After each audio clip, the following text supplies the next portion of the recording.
Hello students, let's read the problem. And it says, which pair of lines are parallel? Okay, so we're looking for what? We're looking for parallel lines, right? Now, what do you guys know about parallel lines? There's one thing that if you can remember that, it will help you identify which one of those equations show you a parallel line. Okay, so parallel lines have the same slope. And I'm going to write it down over here. Okay. Now, the problem is that if you notice, my equations do not have my slope already identified that easily because some of them are in a standard form, right? Now, how do I know that something or an equation is written down in a standard form? Because then it should look something like this. Is that right? So basically, X and Y are in the same side. That's how I know that it's a standard form. Okay, so let me write it over here. So let me ask you a question. Do you think that the first one, number one, it's written in a standard form or in a slope intercept form? Okay, so we have another one that it says y equals mx plus b. Now this one, I can tell which one is my slope right away. Is that right? This is the slope because it's already in slope intercept form. Okay, so that's something that maybe we remember from before. But I noticed that number one doesn't have y by itself. Number two doesn't have y by itself. What about number three? Number three does, right? So that way we don't need to do too much. This is the slope, 3. Okay, so I'm going to write it down over here. M equals 3. Because remember, we're looking for the one that is parallel, which means I need to find out the slope for all of them. Now, the rest of the equations, they don't have the slope intercept form. So I need to do two things. Either I work on my problem and leave y by itself, or I can do another thing. So I'm going to do the one that maybe most of you guys are expecting that we're going to do. And that one is, I'm going to write it down over here. Okay, it's when you actually leave y by itself. So I'm going to have 2x plus 3y equals 6. And to leave y by itself, I will need to remove the 2x's from both sides. This just takes a little bit more time, right? It cancels and I get 3y equals negative 2x plus 6. Since I want to leave y by itself, I need to divide by 3. Each term needs to be divided by 3.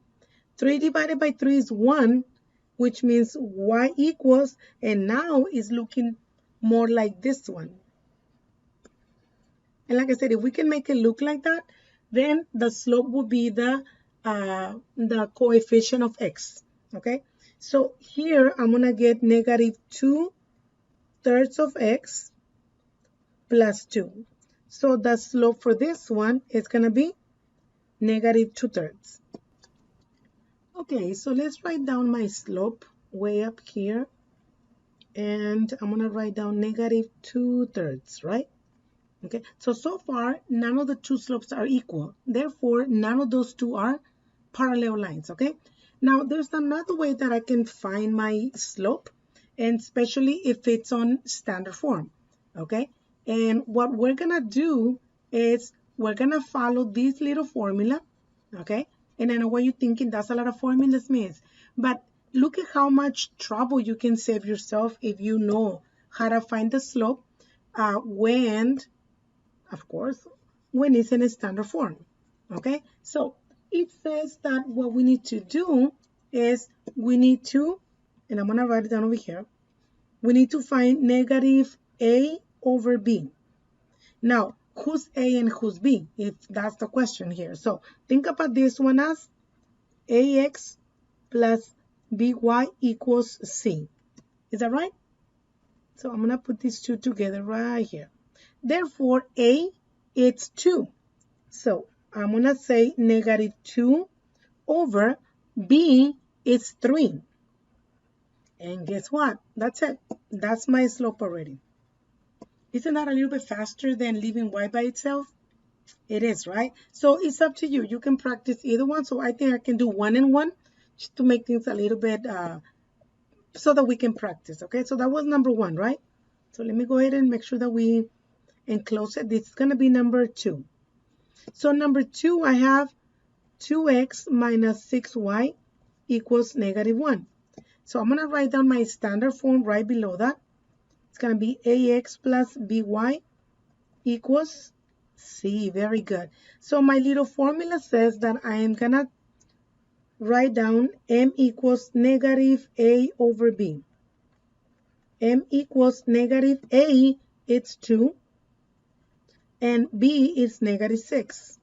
Is that right? Well, think about it. Negative divided by a negative, isn't that a positive? Exactly, I get a positive, but I can simplify this one as well. Divide by 2, and that gives me 1 over 3. So this is my slope, 1 over 3. Okay, so it's a little bit faster than leaving y by itself, guys, but like I said, we're practicing, right? So let's go ahead and write it down up here. So m is equals to 1/3. So all three have different slopes, right? So I'm hoping that the last one is the one that is going to determine, because that got to be equals to one of my other ones, right? So let's go ahead and do that one. What I'm going to do in this one, I am going to leave y by itself. Okay, just so that we can practice a little bit. So I need to remove 3 x's on both sides. Is that right? And this cancels, so I get negative. And I'm going to write down a 1 next to the x. Because remember, when there's no coefficient, you can always write a 1. This is going to be negative 3x plus 9. And the reason for my 1 is because if I have a negative y, I need to get rid of the negative sign. So I need to divide by negative 1. Now, look what I'm going to do here. Each term needs to be divided by negative 1. Negative 1 divided by negative 1 is a positive 1. So that's y equals negative 3 divided by a negative 1 is a positive 3. And this is a negative 9. And my slope for this will be what? Yes, it is a 3. Very good. So I'm going to write it down over here. So I can see that the one that has the same slope, it's 2 and 3, because both of them have a 3. Okay? So let's go ahead and practice how to use the formula. M equals negative a over b. M equals, well, I'm going to write down over here, ax plus by equals c. So a, it's 3, right? And the b is a negative 1. Because there's nothing, right? When there's no coefficient, we always write a 1. And we have m equals negative divided by a negative gives me a positive 3. So yeah, we get the same answer, guys, right? So it's up to you, whichever one you want to use. So my answer will be the one that has 2 and 4. Sorry, 3 and 4, which is letter D. Very good. That will be our answer, guys.